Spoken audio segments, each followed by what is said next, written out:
But I get back on my bike, and I got one street over, and suddenly I know where I'm at. It's like everything's familiar again, and I get a little choked up talking about this because I didn't know at the point that was God. How's it going, Ramblers? This is TJ, the Veteran Rambler, bringing the first in what I hope is going to be a series of YouTube videos that I can leave for my kids and grandkids so they can have a chance to get to know me, a little bit about what drives me, what made me who I am, so I can share my life lessons. I've had less than a conventional life, I guess you'd say. Me and my mom traveled around through, 5 or 6 different states, and then several schools, many cities, lots of different living conditions, from trailers and mobile homes to crappy apartments and government housing. And growing up like that, it gives you a unique perspective. I just feel most people don't get, most kids don't get. And it was a latchkey era. So, so I, at 8 years old, would come home to an empty house, the key around my neck, and learn how to fend for myself. So, at least till my mom came home.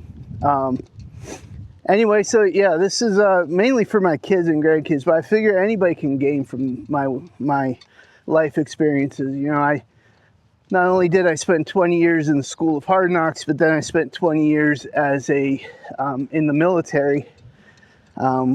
Hence the name of this channel, right?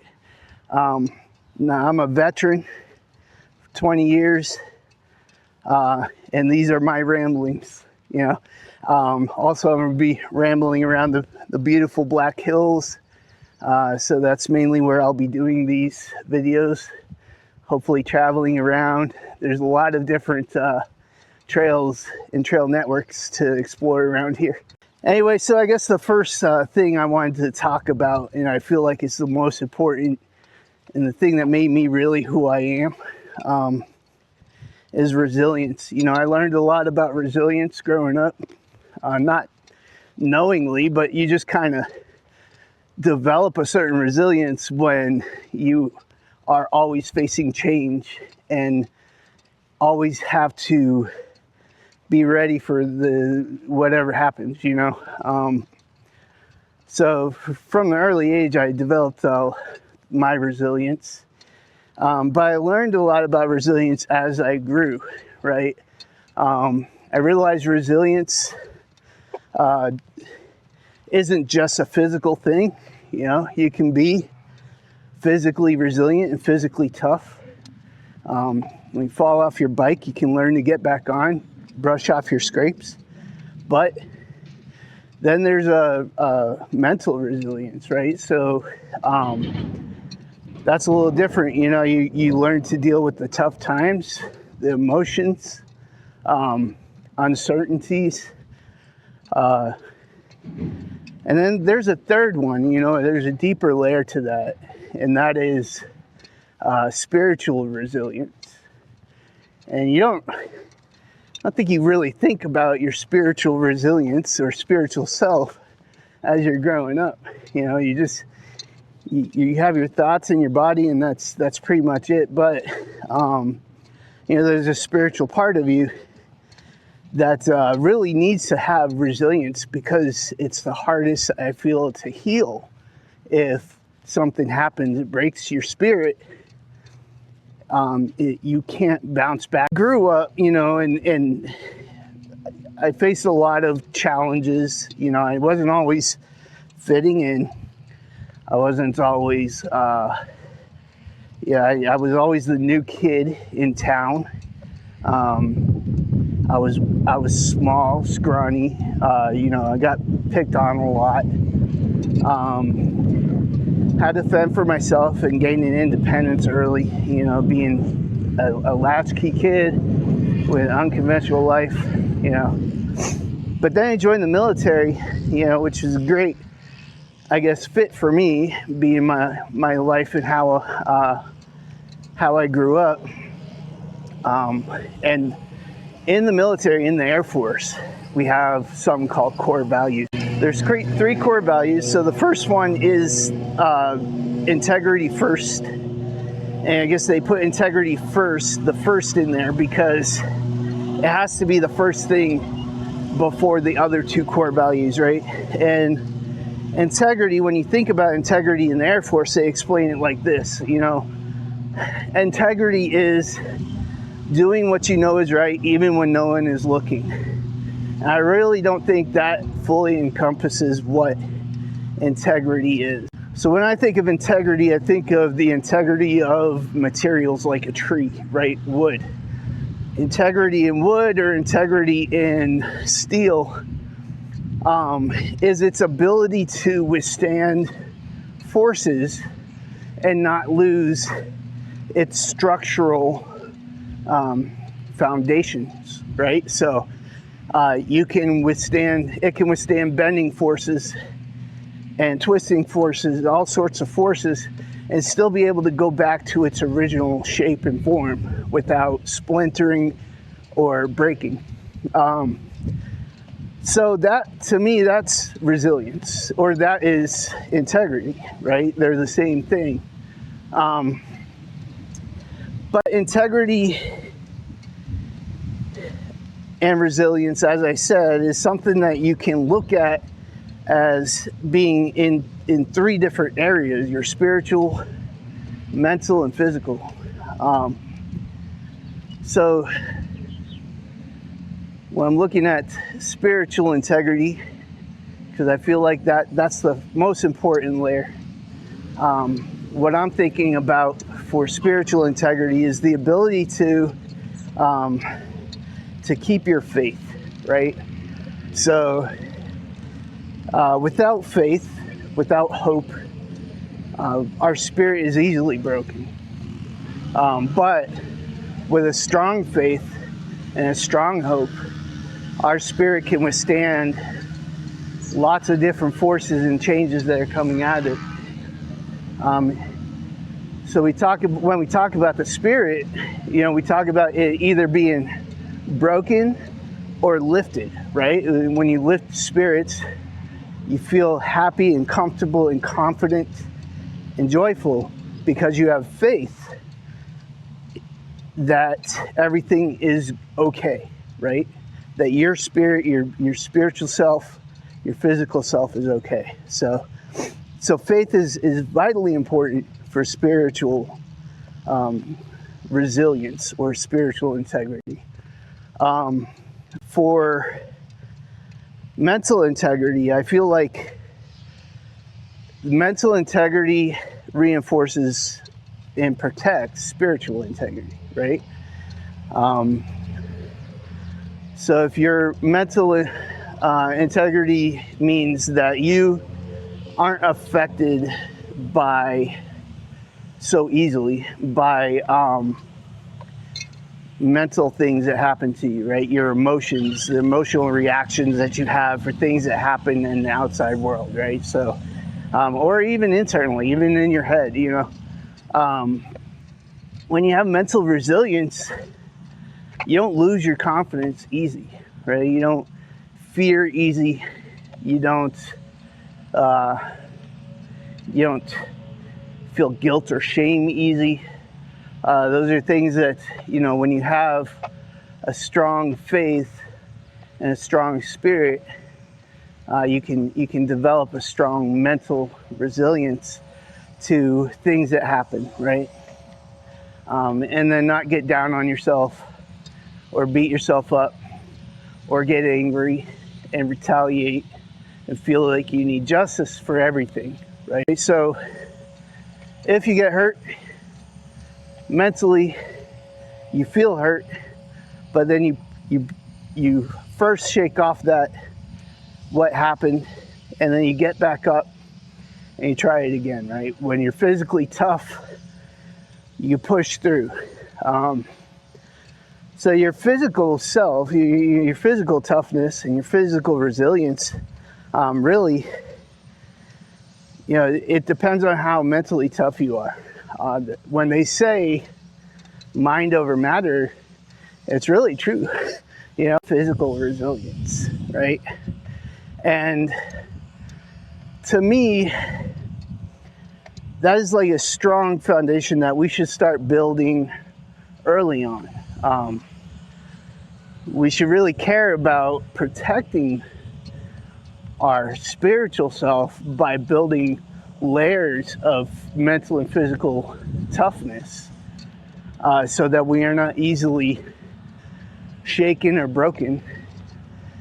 And again, it all starts with a faith, right? A faith that even if things aren't going to go your way, they're going to go a way that's best and is meant to be.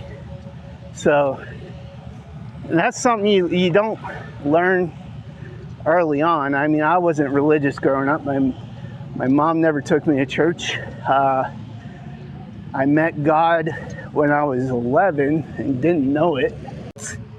If I had to pass something to my kids right now, I would say, start working on being resilient, building resilience. And that's the problem, the real problem with helicopter parenting. And it's not something I believe in. I was a latchkey. I mean, I grew up with a lack of parenting, if anything. But helicopter parenting really doesn't allow for your kids to develop that resilience, to learn from pain and to grow from it, right? So if you're always protecting your kid from life and things that happen to them, then they're never going to learn how to be resilient on their own. So for my kids, I want them to grow up believing in themselves, having confidence and faith at the very heart of it. Faith. That's what I was saying. So as I was growing up, I met God when I was 11. It happened as I had moved to a new trailer. I didn't have any friends where we were, but I wasn't far from the last trailer we lived in, and I had a friend over there, right? So I knew how to get there on my bike in the daytime. I knew how to get there, so I, on my own, rode my bike across the town over to to see my friend. But as any latchkey knows, you come home when the street lights come on. So here I am, street lights are coming on. I'm trying to find my way back, and I'm not sure where the heck I am. I was getting so scared. Not just because I didn't know where I was, it was getting dark out, but because I was gonna break the cardinal rule of being home when the lights came on. So I'm riding around just struggling, kind of panicking, trying to figure out where I'm at.